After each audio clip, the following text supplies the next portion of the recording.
Pois é, hoje a gente está aqui conversando com você sobre ela, a esclerose lateral amiotrófica, uma doença importante que precisa ainda de pesquisa, de desenvolvimento, mas que nós temos aqui uma equipe da UFRJ aqui do Rio de Janeiro que já trabalha na pesquisa dessa doença há bastante tempo, né? Importante, motivo de orgulho para a gente, né? Poder saber que aqui mesmo, pertinho da gente, o assunto é olhado com tanta responsabilidade. Gente, então vamos lá. A ELA é uma doença degenerativa, é uma doença, apesar da gente já ter falado no informativo, mas como é que o que essa doença ela provoca no indivíduo? Então, ela é uma doença, do ponto de vista assim, da nosologia, que do estudo das doenças do sistema nervoso, é uma doença bem paradigmática. Quando ela está instalada e está já em fase avançada, né? Uma fase mais declarada, o diagnóstico não é tão difícil. O início da sintomatologia, por ser uma doença tão séria, tão grave, tão inexorável, fatal, sem cura declarada, quer dizer, sem algum procedimento curativo, ela torna-se uma doença, como a Mari falou, da maior responsabilidade. Então, a doença ela se manifesta por paralisias, tá? Não acomete a sensibilidade, essa paralisia dá nos braços, nas mãos, perda da capacidade de virar a chave, perda da capacidade de segurar uma xícara, um garfo, né? Depois a fraqueza nas pernas, e essas fraquezas são progressivas, associa às fasciculações, que são tremores nas carnes, que é muito característico, mas o processo progressivo lento.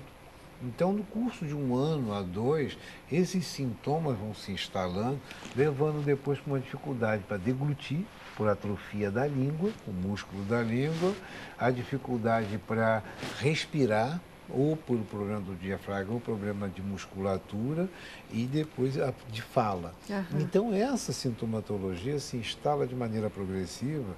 Em média, isso pode estar durando uma evolução de 4, 5 anos. Por isso que a Marli chamou a atenção e nós ficamos assim, muito pontual nessa questão do diagnóstico, porque a World Federation of Neurology, quer dizer, a Federação Mundial de Neurologia e a própria Academia de Neurologia no Brasil, e os médicos, a academia no modo geral, né, para poder avançar nos estudos, criou um critério diagnóstico, um critério evolutivo dessa doença. E isso nós acompanhamos. Então, isso no início dos anos 90, reuniu-se na Espanha um grupo muito grande de experts e criaram o critério de El-Escorial, para o diagnóstico e o estabelecimento da fase da doença, nessa questão do diagnóstico. Você imagina um parente, uma pessoa com essa doença, nós tivemos todos os tipos de profissão, mas surgindo principalmente, nós tivemos casos marcantes, era um médico que tinha suspeita diagnóstica de ela. Então, sendo médico, ele já sabia de tudo, né? E esse El-Escorial estabelece critérios no diagnóstico. E diante dessa situação em que o médico chegou, professor Zé Mauro, eu sei que eu tenho ela, já me deram o diagnóstico, agora eu quero saber mais algumas coisas. E depois de passado alguns dias ou semanas, foram semanas, mas foi rápido, nós chegamos a uma conclusão que não era ela. Era uma doença que simulava, se assemelhava muito. Exato, porque o El-Escorial, inclusive, ele fala de ela definida, ou definitiva, como eles falam, ela provável e suspeita de ela. Possível. Então, e ela possível, e que a gente poderia até ser usado isso para um estudo, para pesquisa, mas mesmo nós, nas nossas pesquisas, quando nós trabalhamos com o El-Escorial, nós optamos para trabalhar com o que mais se aproxima do diagnóstico, que é da ela definida ou definitiva. Então, nos nossos trabalhos, nós não incluímos o provável nem possível. Nós colocamos sempre o definitivo ou definida. Então, e aí que o professor está falando, com relação a ele fazer a opção pela, ou você tem o diagnóstico, ou você tem a síndrome, né, professor Zé Mauro? Isso foi, então, uma situação que se apresentou e a gente discutia, que a Marli também estava fazendo já o trabalho da tese dela de mestrado, e era uma dúvida que surgia, e surge em vários lugares, inclusive fora. Nós tivemos experiência na França, tivemos experiência nos Estados Unidos, então a experiência é ou não é ela. Então, desculpa, já se sabe o que causa essa doença? Você falou em algumas possibilidades, né? Fatores genéticos, mas já se tem uma indicação do que causa? Então, para a gente terminar, o que é a síndrome? O síndrome e a doença. Porque para o público, para os pacientes, para os médicos, para todo mundo, é importante esse ponto que foi uma preocupação muito grande do ponto de vista médico, do ponto de vista de saúde, para dar um diagnóstico de ela, você dá quase que um diagnóstico definido. É igual um diagnóstico de morte, é um diagnóstico de um câncer definitivo, sem tratamento. Você, para dar um diagnóstico de uma doença sem tratamento, sem volta, o paciente vai ter que se organizar, a família vai ter que se organizar, o trabalho ele vai progressivamente, porque ela não vai trabalhar mais, a família tem que se organizar, é uma doença cara. Então, nós estabelecemos o nosso critério, que é o critério da nossa escola, da UFRJ. Eu falei para a Mari, agora nós vamos ter que fazer todo o esforço.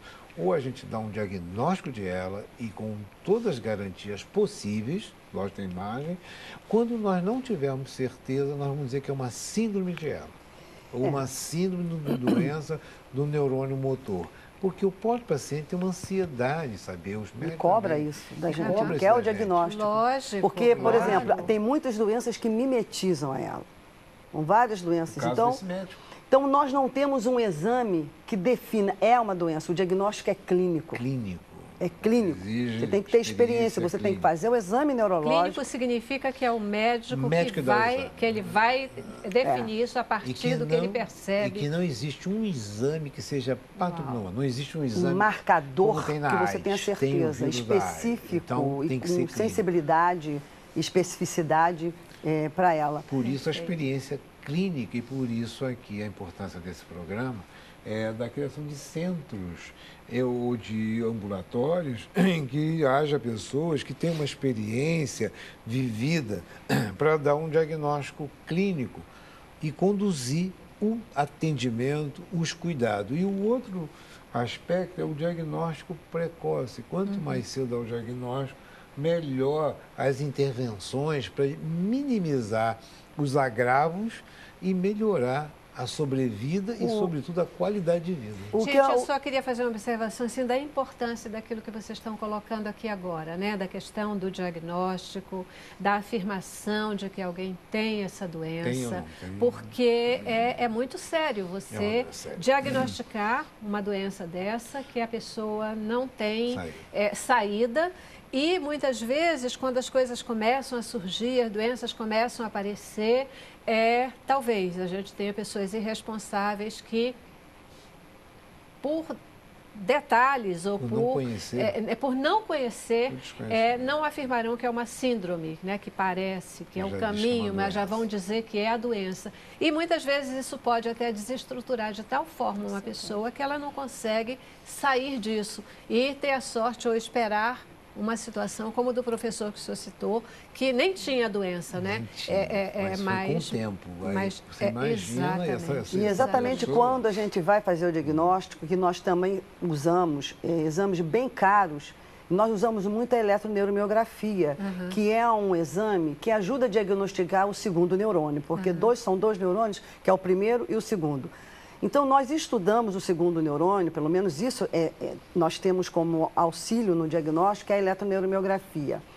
E o primeiro neurônio, algumas coisas têm sido feitas, como a tratografia, que é um estudo com ressonância, para também chegar ao segundo neurônio. Mas o que realmente ajuda a gente é a eletroneuromiografia. Mas para fazer esse diagnóstico, nós às vezes temos que fazer diagnóstico por exclusão, doenças que mimetizam a ela. Aí a gente precisa pedir exames bem caros, como exame de líquor, biópsia, e a gente vai entrando em várias searas da medicina para a gente fazer o diagnóstico diferencial da esclerose lateral amiotrófica. Por isso se torna uma doença de alta complexidade e cara. Cara também para tratar, porque não adianta o neurologista sozinho tratar dela, ele não consegue. Nós precisamos de uma equipe multidisciplinar, nós precisamos de um fisioterapeuta extremamente importante, nós precisamos do nutricionista, que é extremamente importante. Esses pacientes chegam à caquexia, porque quando eles não conseguem se alimentar, principalmente os pacientes que têm a forma bulbar, esses pacientes emagrecem, perdem peso demais. Então, eles têm que ter um aporte, um suporte com a nutricionista em nutrição muito importante. Nós precisamos de fono, nós precisamos de psicólogos. O professor já fazia na época, ele falava psicólogo para o paciente, atendimento à família. A família não pode ficar de fora desse processo, ela precisa entender exatamente o que vai acontecer e como ela vai ter que se comportar diante dessa doença. E o nosso ambulatório tem esse atendimento à família desde o início. Psicólogo que nós conseguimos, às vezes, para nós, para a equipe terapêutica, porque é uma doença que nos leva à frustração e tivemos vários casos de colega que a Marli e eu, nós estamos há mais tempo, mas nós temos muitos estudantes, temos pessoas que vão começar a trabalhar e às vezes no meio do caminho desistem porque é uma doença difícil de tratar. Quando a gente fala que não tem cura, a gente não quer dizer que não tenha tratamento. Exatamente. Pelo contrário, tem muitos tratamentos para serem feitos nesse paciente com a família. E inclusive, aí, a importância dos cuidadores. Hoje nós temos, inclusive, um resultado bastante assim... consistente e também assim animador, no sentido de que nós hoje conseguimos melhorar a qualidade de vida e a sobrevida desses pacientes, principalmente com o atendimento da ventilação não invasiva. O paciente hoje ele está vivendo mais e com maior qualidade de vida. Então, nós já estamos pensando em fazer levantamentos para a gente ver exatamente isso. Por quê? O que ocorre? A ventilação não invasiva e o BiPAP, que nós começamos em 2004 e 2005, ela ainda não é tão acessível a todos os pacientes. Nós temos dificuldade. Inicialmente, nós tínhamos que entrar na Defensoria Pública, juridicamente, para você conseguir um BiPAP. Hoje, no Rio de Janeiro, nós ainda temos dificuldade, porque o município, para chegar, o município está até ofertando o BiPAP, mas para chegar até ele é muito difícil as vias burocráticas para chegar. Mas o interior do estado do Rio não tem direito ao acesso a essa ventilação. Então, é para ver como é a dificuldade, mas mesmo assim, nós conseguimos ter esse resultado animador de melhora da sobrevida e da qualidade de vida, que realmente a ventilação não invasiva veio trazer muito conforto, tanto para quem trata quanto para quem também é tratado, entendeu? E essa é uma posição assim animadora porque muitas vezes mais importante, não é mais importante, a frase não é boa, mas a importância de se dizer que não tem cura, mas tem tratamento, que permite, né, a qualidade de vida, permite que a pessoa se mantenha viva, com qualidade, né, que ela tenha uma sobrevida boa. É um desafio e é muito importante. E nós fomos mais longe até. Quando nós fizemos 30 anos, nós quisemos marcar e o último ano nós fizemos um evento para falar sobre ela e cidadania. Quer dizer, esse aspecto às vezes não é muito relevante, ainda mais na área médica, se cuida de tantas coisas, por isso quando você fala de pesquisa, quando se fala pesquisa lá para os órgãos fomentadores de pesquisa, falam em pesquisa de bancada, pesquisas laboratoriais. Nós estamos falando de pesquisa clínica e tem outra pesquisa social. Então, quando nós fizemos ao último ano o evento para comemorar os 34 anos de ela, nós criamos como lei, o Dia de Atenção à Esclerose Lateral Amiotrófica, é 29 de novembro, que é o dia de nascimento do Charcot. Nós fizemos isso para chamar a atenção daquilo que você pontuou. A pesquisa, o recurso e o dinheiro, não é, que é importante, para a pesquisa de bancada, tem que ter, mas tem que ter dinheiro para criar os centros e para criar os centros que possam distribuir esses aparelhos. Perfeito. Porque o que nós vimos?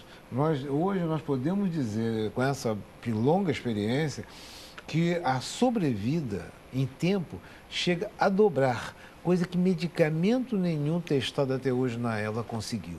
Perfeito. É importante mesmo chamar atenção para isso, né? É As muito pesquisas importante. ainda em desenvolvimento, recursos para a pesquisa, para os centros de tratamento. Sensibilizar as atender. pessoas que podem realmente ajudar quem já está trabalhando, desenvolver melhor o seu trabalho, entendeu? Quer dizer, eu acho que o balde de água, de gelada, conforme o professor Zé Mauro fala, ele veio para sensibilizar as pessoas. E né? não pode parar, né? Tem que continuar. Ou seja, o balde de água, de água gelada, sejam outros mecanismos, Banho de mas pipoca. não pode parar, Não pode porque parar. isso é uma forma da gente sinalizar, chamar a atenção para a importância de recursos para uma doença que ainda precisa de muita muita atenção. Cuidado. Eu já preciso ir para um novo intervalo, vou dar a nossa paradinha, mas a gente volta já já. Vamos lá. Cabeça pra cima.